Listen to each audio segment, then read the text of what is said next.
Good afternoon. My name is Vick Vaishnavi, and I'm the CEO of ETQ, a Hexagon company.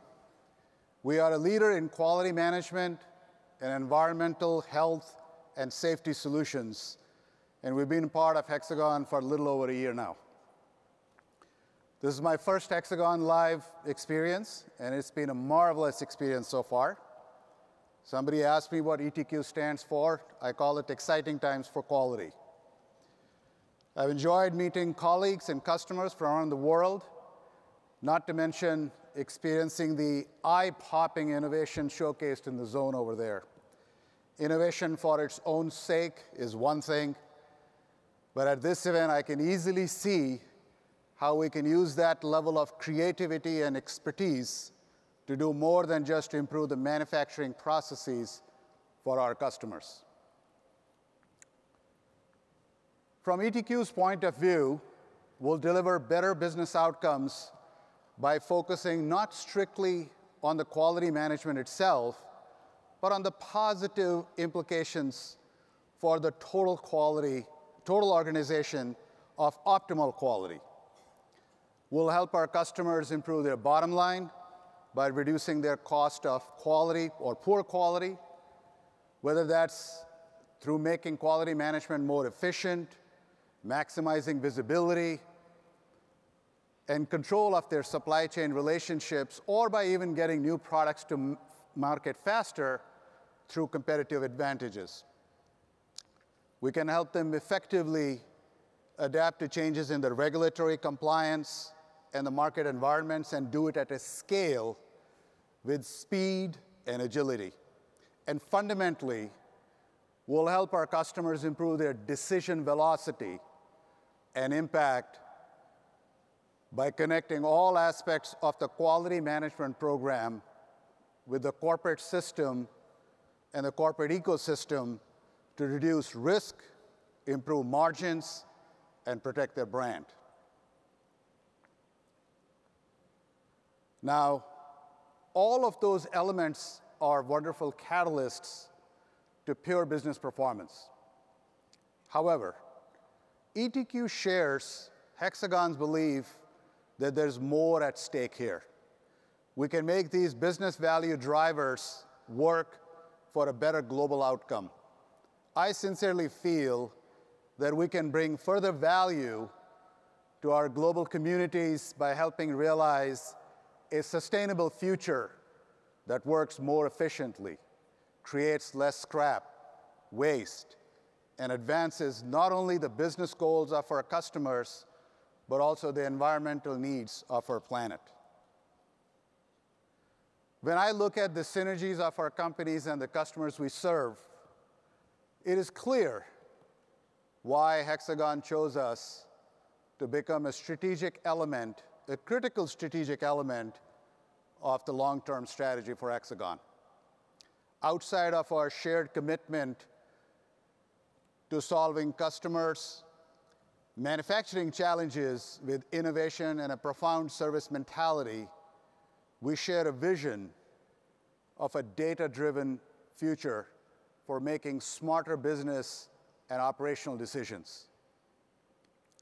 Soon, we'll help build digital bridges that connect the activity on the manufacturing line with the decisions made in the C-suite and every place in between. From the shop floor to the boardroom, we're helping the outputs of automated, data-enabled quality management evolve into powerful business process management solutions that impact the entire organization. I said soon, but actually that's not correct. Our customers are doing this today with tremendous impact and effect on their overall business outlook through positive business outcomes, and you'll hear from a few of them today. Shortly, I'll be joined on the stage by long-term and long-time ETQ customers and partners. Tom G., IT Solutions Business Technology Platform at Corning. Mary Vandervoort, Senior Program manager at Ecolab. And last but not least, Ben Ballenbacher, Director of Supply Chain Capabilities at Kimberly-Clark.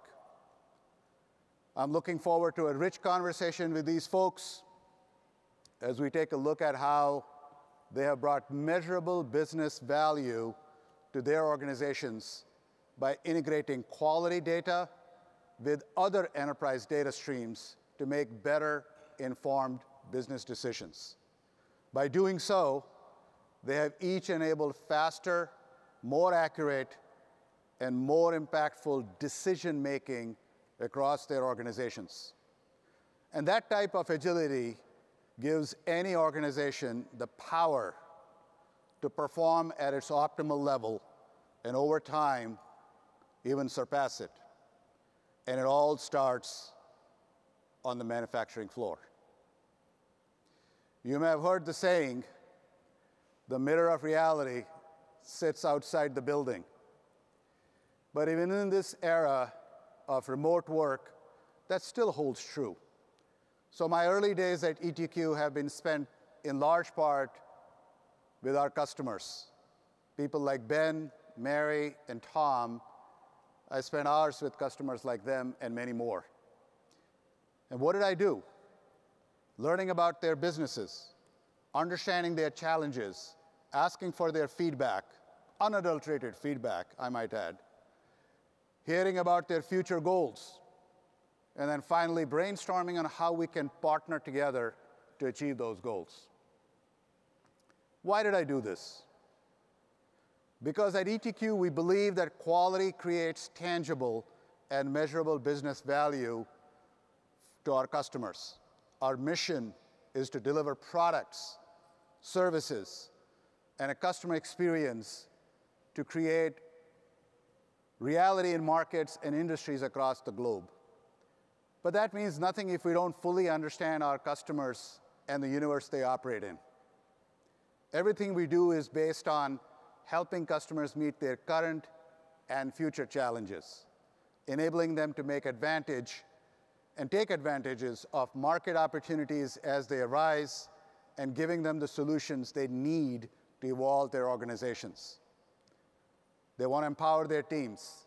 From our product roadmap to our customer support and customer approach, customer success, ETQ is committed to helping customers create their own future and contribute to the sustainable future of their communities as well. And by partnering closely with Hexagon and our customers, we can lead the market into the future and serve as a catalyst for change together as the manufacturing world evolves. I heard so many impactful things from many of our customers. For example, Ben from Kimberly-Clark shared with me that connected workers require mobile technology to make their jobs faster and easier. And ETQ will help Kimberly-Clark unlock those mobility benefits for quality and EHS. Mary from Ecolab stated data analytics from ETQ has given them the tools to share non-conformance across the globe, while identifying the best practices and addressing root causes before they become issues at other manufacturing locations. And then finally, Tom G. from Corning shared how ETQ Reliance helped Corning to digitally transform processes into fully integrated solutions. The common thread in all these comments is that they, like you, are being asked to improve product quality, regulatory compliance, and still meet worker safety, all in a wildly dynamic environment. And oh, by the way, you'll need to reduce the cost of quality, maximize your supplier quality metrics, and get products to the market faster and be ready to scale or downsize the company and market dictates. Piece of cakes, right? It hardly seems fair, but that's reality, which means it's our reality too. That joins us at the hip as partners, but look more closely at what the real message is here. Are you being asked to improve your document control workflows? Are you being asked to resolve your CAPAs more quickly? How about beating your own audit deadlines and limiting those non-conformances? No, you're not. Of course, those things are important, but they are point solutions, point problems, dot on a chart, day-to-day business as usual needs that in a vacuum mean far less as standalone solutions than what those dots, when connected into an ecosystem, mean. An ecosystem of continuous improvement that reveals that the implications of those connected solutions can add up to something far greater than their individual contributions. ETQ has been in the quality management software business for more than 30 years. 30 years, 3 decades. We know the tangible and measurable business value is delivered when you focus on bringing these sometimes disparate elements together. When you focus not just on the technology, but the people and process as well. By doing so, you raise up the quality management from being strictly a factory floor need to supporting a business process management across the enterprise. And the digital conduit that makes it possible is data. Effective quality management fueled by data integration from across the manufacturing ecosystem is a tremendous lever to enabling a greater decision velocity and corporate agility. By making better decisions quicker through what we call as 3 A's, analytics, automation, and AI. Companies have the opportunity and ability to boost visibility across the organization to see lagging, leading, and predictive indicators more quickly.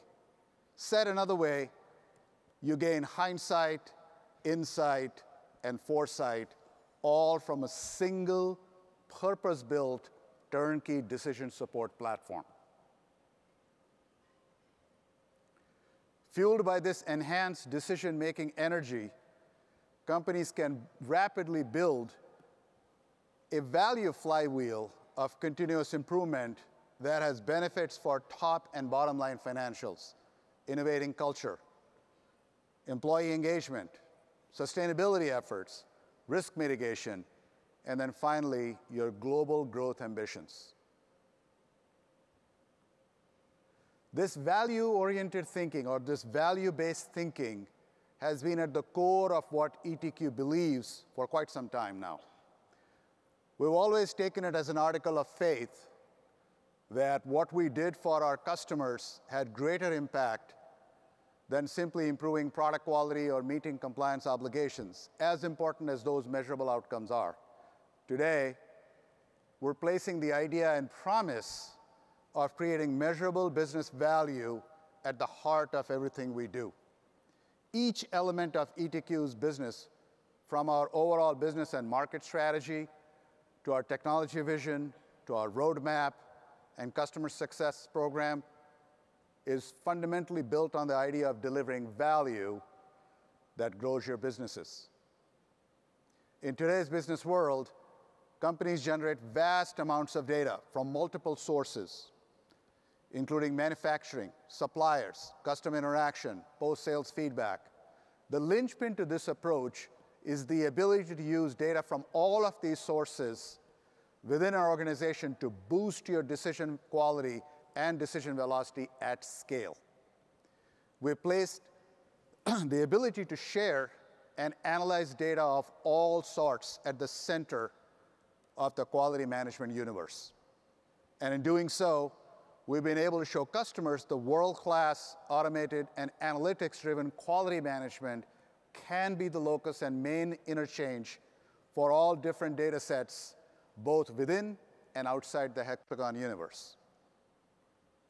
These data sets within the Hexagon universe, combined with the platforms outside of Hexagon, create this powerful ecosystem.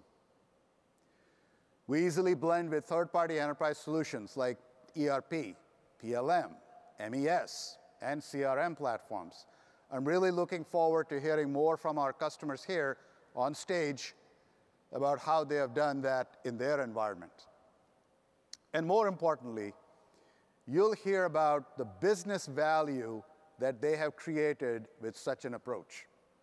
For ETQ, the value-minded set leads us to a broader path in terms of logical or affiliated areas of product and services that fundamentally deliver value and create easy on-ramps to the data superhighway we are enabling for our customers. ETQ has always had environmental, health, and safety applications in its portfolio. Many customers use ETQ today to ensure worker health and safety or track their environmental compliance requirements. But we see a clear path to double down on those capabilities and better align them with the global appetite for measurable sustainability programs and enhanced environmental impact tracking, reporting, and improvement efforts. And this applies to companies from the Global 2000 to the emerging enterprise shops who simply want to build a better growing business for themselves. Similarly, we will be using our strong mobile app adoption as a jumping off point to deliver new levels of integration with connected worker applications and integrations. The goal here is to create an environment where the technology helps automate the process, people impact the process, and the process impacts the business. It's about humans driving the process and leveraging the right technology at the right time to build and change processes and workflows. With that, and the data derived from those changes, the business is changed, reinvigorated, and strengthened. But it starts with the connected, engaged, and empowered human. Through innovative technologies in enhanced or virtual reality, to more focused solutions that fully empower frontline workers on-premise or remote to make data-driven changes and processes, modifying them on the fly, the future of the connected worker is just beginning to come into focus for us. Believe me when I say quality will always be job one at ETQ. To borrow an old ad slogan from the Ford Motor Company, but in 2023 and beyond, I think we need to really define why that is. Why does quality matter in an age where an e-commerce giant tells you to just keep a broken or defective product instead of returning it? In an era when it's often more cost-effective to simply replace an entire system rather than an effort with any repair work. When the existential need for true sustainability bumps up against a global culture of disposability. Why does quality matter? Because as we say in ETQ, quality creates. Quality creates growth, customer engagement, loyalty, brand reputation, and sustainability. Quality creates value, powerful, measurable value that benefits the company, its employees, and the community as a whole. If I didn't believe that, I probably wouldn't be over here today. Knowing the intricacies of ETQ, it's easy for me to say this, but why don't we hear from a few of our customers who have actually experienced it? We'll be joined by Tom, Mary, and Ben, and they'll bring their firsthand knowledge about quality-based challenges, but also bigger benefit of building business value through quality. But first, let's learn a little bit about each of our guests.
Thank you all for being here today.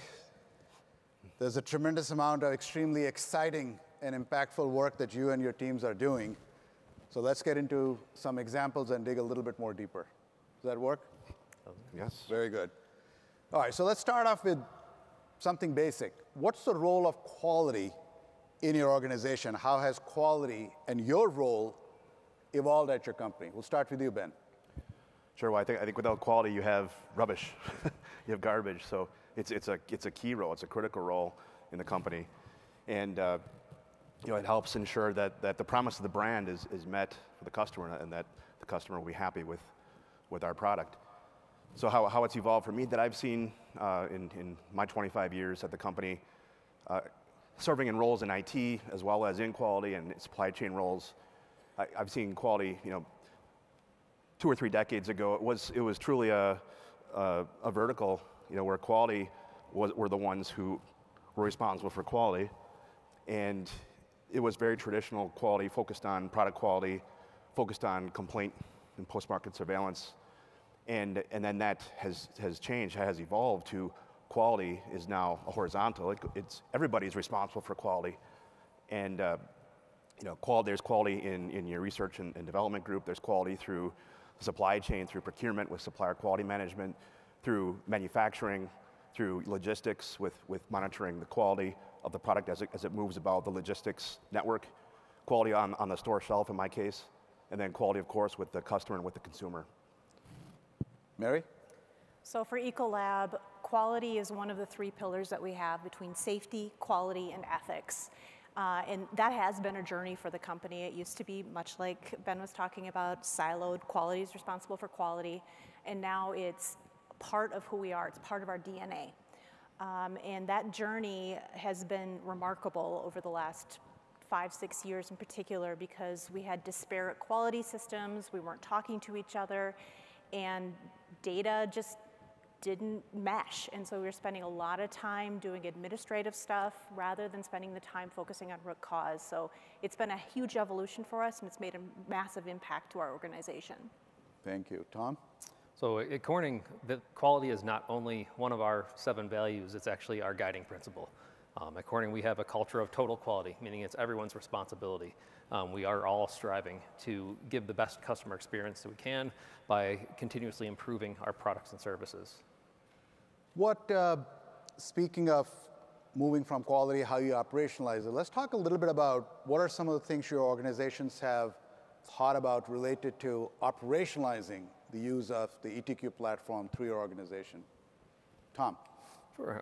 So at Corning, we have a unique implementation of Reliance. We have 8 separate deployments of the software, and when it came time to truly operationalize our implementations, we needed a good support model. So in 2018, I started a brand new team in our corporate IT space to really give us a center of excellence for all things ETQ related, and to give the company a central spot that they could call for help, request enhancements for upgrades, patches, those type of things. And it's definitely been helpful. We have had almost a 300% growth in our usage of the platform in the past 5 years. Ben?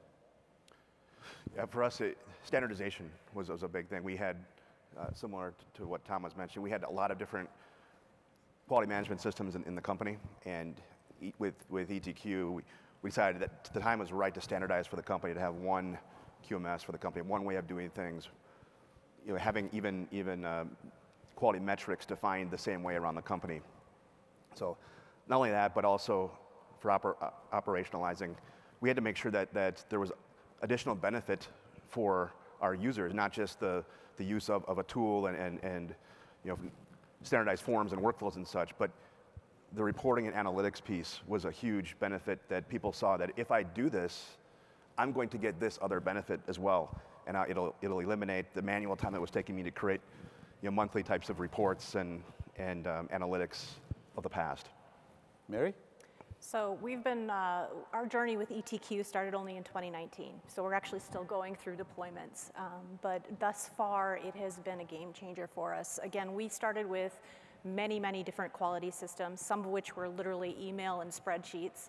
And we have manufacturing locations across the globe, almost 200 locations, and having everybody all in the same boat, sharing the same data, has been a massive improvement in terms of sharing root causes and really helping us solve problems before they become an issue for us. And as a result of that, we have seen a significant decrease in the amount of critical quality incidents that we've had, as well as customer incidents. And I think a large part of that is driven because of ETQ. So given that we're talking about disparate sets of data, to be pulling it all together as part of a comprehensive quality program to make decisions, what sort of third-party integrations has your company brought into ETQ Reliance? Ben? Yeah, we have a number of them. A big one for us is with Salesforce.com. We use Salesforce as our CRM tool, but we also use Salesforce at all of our customer and consumer feedback call centers around the world. And so when feedback comes in and it's related to a product complaint, with our integration with Salesforce, that complaint information is automatically transmitted to ETQ. A complaint record is created, it's investigated through ETQ, and then the results are all sent back to Salesforce so that the call center has all the information that they can provide to the customer or to the consumer. That's one example. SAP is a big one for us, both with SAP, ERP, and we also use PLM in SAP, and having connections with ETQ has been very important to us. And other tools like Workday, for example, are also very beneficial for us with integration. How about Ecolab? How about Corning?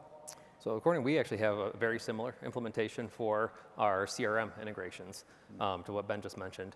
In addition to that, we also have integration with a number of commercial off-the-shelf products, as well as some homegrown products as well. Looking at as far as categories of applications, we look at a number of different systems, from product specifications, our master data management system, our HR systems, our ERP systems. So again, we have a number of systems that we've integrated with, and again, the tools that are available within the ETQ Reliance platform have made that an easy process for us. So one of the things we talked about is quality improvement. You know, one of the old adages, you can't improve something that you can't measure first. So let's talk a little bit about what KPIs or key metrics do you guys use in your organization to measure quality? And more importantly, why is that the case? This time, definitely, we'll start with Ecolab. All right, so for Ecolab, we use a quality pyramid.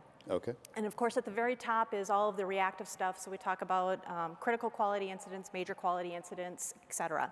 And then we work our way down to quality observations, in which case we want to make the changes before they become issues.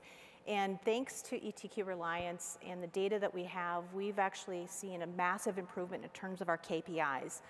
Since 2020, we've been able to record 0 critical quality incidents. And I want to note that in 2019, we had 31. So we're not talking about small numbers here. And we've also had a massive increase in the number of quality quality observations. We have 144,000 quality incidents last year from across the globe from all of our associates, utilizing ETQ as that record of truth. So it's been a huge thing for us, and our data proves it out and shows us that our metrics are really significant and making an impact on the organization. Fantastic, fantastic. How about Ben? We have a lot of more traditional quality KPIs that we manage and have automated through ETQ, things like complaints per million products sold and so forth.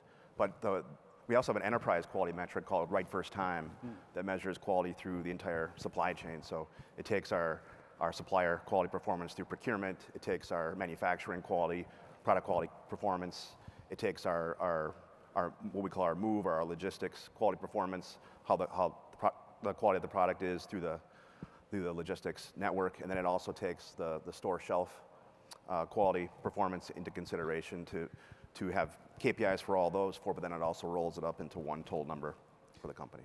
So it sounds like all of you have done some interesting things around integrations and analytics. Maybe you guys can talk a little bit about your plans and strategies to improve the decision velocity that we talked about, and what predictive analytics might be important for the future. Tom? Sure. So I think obviously the data is very important, and having fast access to real-time data.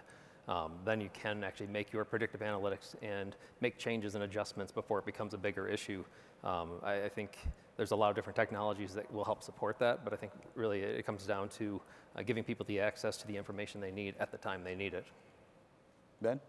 Yeah, I think it ties back to what you had mentioned earlier in your presentation about there's data in all these different sources that are useful, whether it's your ERP system, your MES system, the ETQ QMS system, PLM, in our case, vision camera, high-speed camera systems. All that data together can lead to some very interesting insight and also risk awareness that a human being might not have seen. It would just be too much data to process very quickly. So our strategy, take all that data and see if we can use that to help us with risk identification and predictive analytics.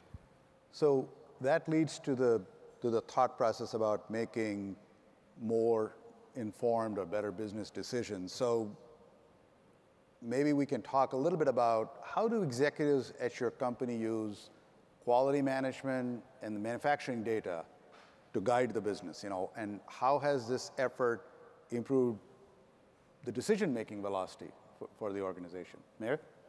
Yes, for us, we've done presentations to the board because of the success of our quality management system. And as a result, we take the data, we make decisions about where we're going to invest based on first pass fail, CPK, based on where we're seeing more quality incidents versus others. And the ability to have that data all in one place to make that picture and to make that return on investment very, very clear has been significant to the organization, and certainly they have made investments based off of that.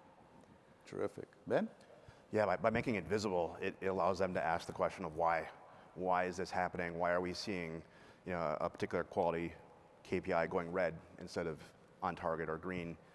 And by asking why, then they can work with their business units and their teams to help identify what's happening, what are the barriers that we might need them to help us overcome. So speaking of KPIs, it would be, I think, very helpful for if you guys could explain how you're tracking the cost of quality, but more importantly, the cost of poor quality. Tom? So for the cost of poor quality, I'd say it's easier to measure, because if you have something that's returned to you, or you have to do some rework or reinspection or reanalysis of a part, you can measure the amount of time, energy, and resources that goes into that. Moving into that and looking at it in kind of a different spin is, again, with the continuous innovation and the continuous improvement of your processes, and looking at how can you avoid costs to really streamline your operations. So really our cost avoidance through time savings in a lot of cases. That's another area that we've actually looked at and continuously try to make adjustments to our processes in order to achieve. Mary? Similar to Tom, a lot of investment in the, looking at what are the costs of quality, where are our barriers, where are we seeing issues, sharing best practices across the organization, and then really kind of focusing in time and investment and resources where we see gaps in our processes. And that has allowed us to really kind of improve our quality. As I indicated by our metrics, it really has made a huge difference for us to be able to track that quality. So one of the areas that we've discussed a lot at this conference is supply chain. How important is supply chain visibility and supplier quality to your organization in this journey of quality management program? Ben? Yeah, so supply chain visibility is very, very important. Not only for quality, but also for sustainability and for procurement, identifying where there might be risk in your supply chain, not only from a sourcing perspective, but also a social compliance perspective, understanding who your suppliers are, who their suppliers are, all the way to the source is becoming more and more important and required for many types of categories. So visibility is very important, and supplier quality itself is critical, because that ties to your raw materials that are used to make your product, and without good raw materials, you're not going to have a good product. So supplier quality is just absolutely vital to having a good quality product. Mary? So for us, we focus a lot on our suppliers and risk mitigation. So identifying what suppliers are being successful, not having incidents, not having scars, and putting all of our attention on those that need the help and support to get themselves up to the level that we would expect from them. And we use data to do that. So we SCAR data, we look at auditing data, we look at overall procurement information, and that comes together to help us make sure that we're focusing on the right things. Because when you have hundreds of thousands of suppliers, you can't focus on all of them. So being able to focus the beam is a significant thing for our organization. So moving from business decisions to more around sustainability aspect, would love to hear, what role do you guys think does the quality management program play in your company's sustainability efforts, and how do you see it evolving in the future? Maybe we can continue with you, Mary? Sure. So Ecolab's focus is very much on water and CO2 carbon emissions, and we've done a lot of focus on our customers, and now we're looking internally. And so utilizing our quality management system to, again, identify where do we have more instances of first pass fail, where do we have more instances of non-conformances, and where do we need to go in to help assist them to bring them up to that new level of expectations. That helps save water, it helps save energy, because you're not doing all of this rework. And so sustainability has to be owned by everyone, and we try and drive that through the entire organization. But using data to prove and truly show where the problems are is a really great resource for us. Ben? Yeah, I think sustainability has always been the right thing to do. And now there's more and more compliance requirements with sustainability, similar to what quality has been, the environment of quality. So what I'm seeing is compliance requirements that are very similar in many cases to what quality has. So there definitely is a lot of common ground where sustainability can use a lot of our quality processes to help meet their own compliance requirements here. So moving from the boardroom and the top floor, let's start moving more towards the shop floor. So we've talked about connected worker being a big emerging market trend right now. Big focus on process extensions to the shop floor, workforce optimization through training, upskilling, communication, collaboration. Can you talk about your connected worker strategy and what components are most important related to quality and safety? Ben? Yeah, this one is very important. When it comes to predictive analytics and other advanced analytics, data is what you need, and a lot of it.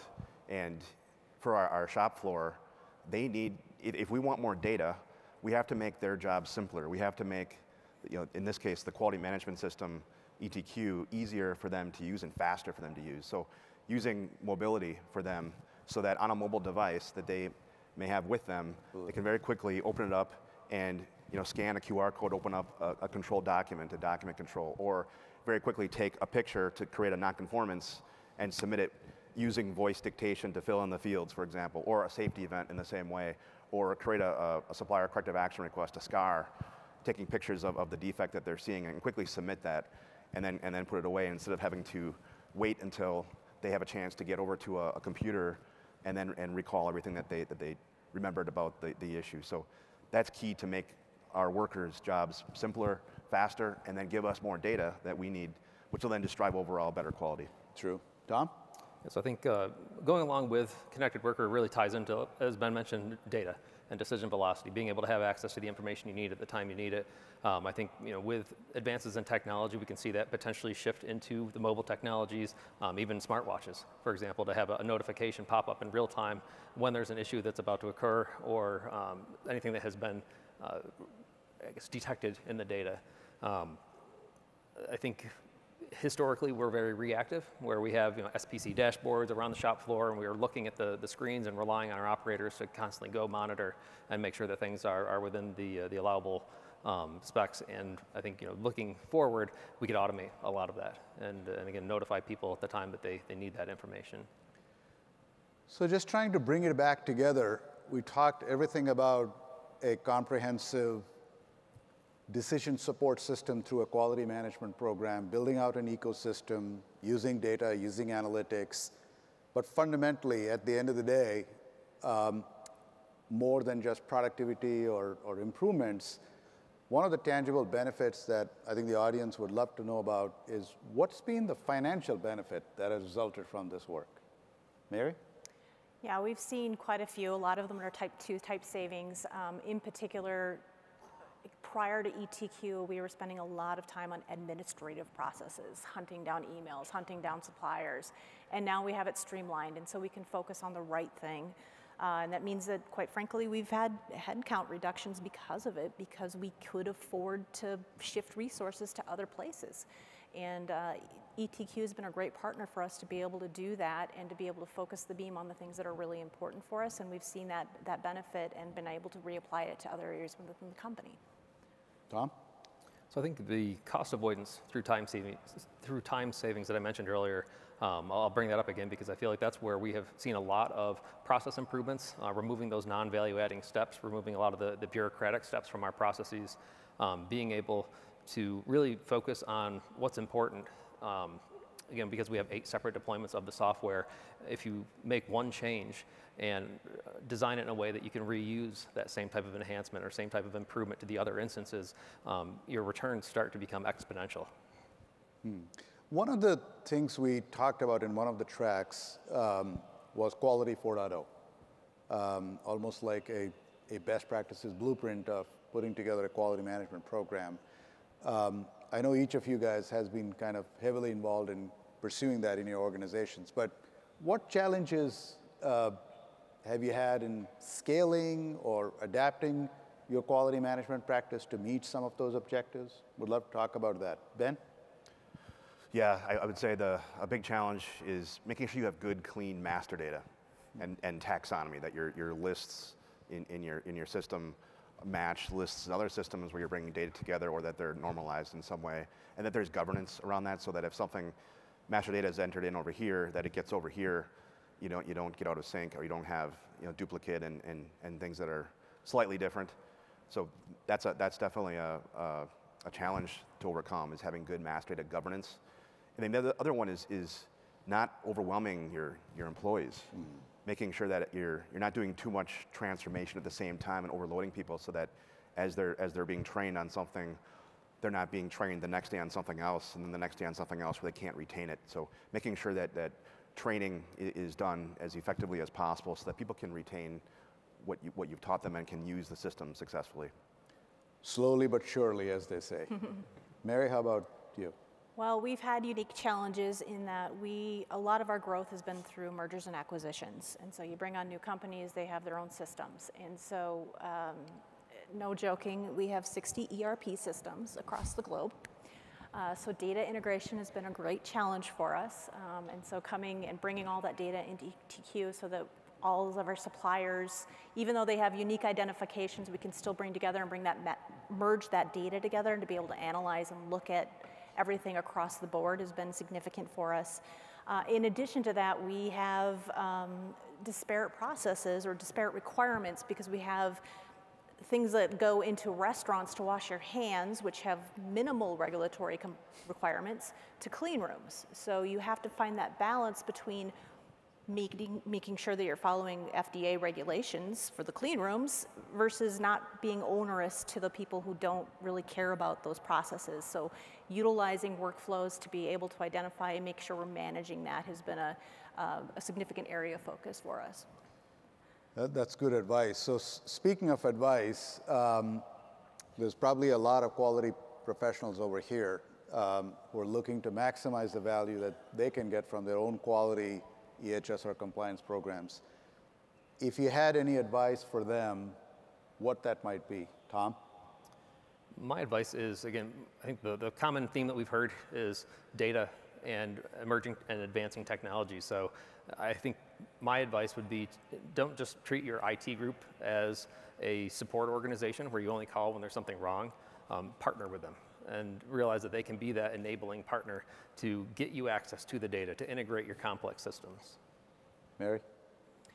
For me, it's think about how you're messaging to your organization. Think about it from the executive level, but also think about it from the floor worker level, and making sure that you're hearing their voices and you're making changes that are going to positively impact both sides of it.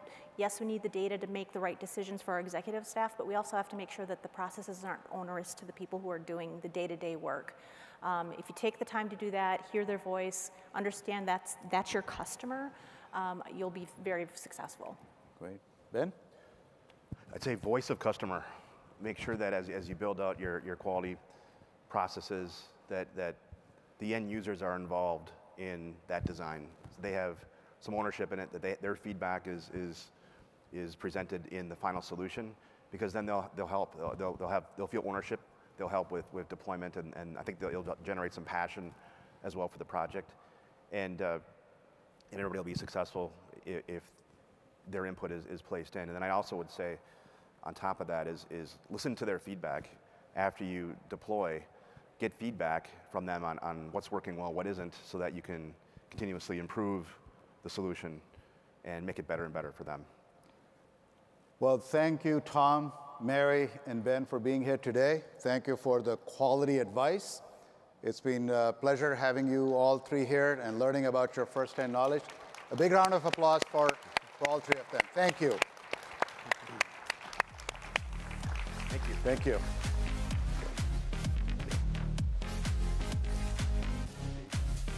By creating partnerships, amassing data from all parts of the process internally and externally, and analyzing the data through ETQ, we are empowering people. With the knowledge, we have the power to create change, allowing us to build better products, smarter products. This is the power of quality and the power quality creates. Thank you very much.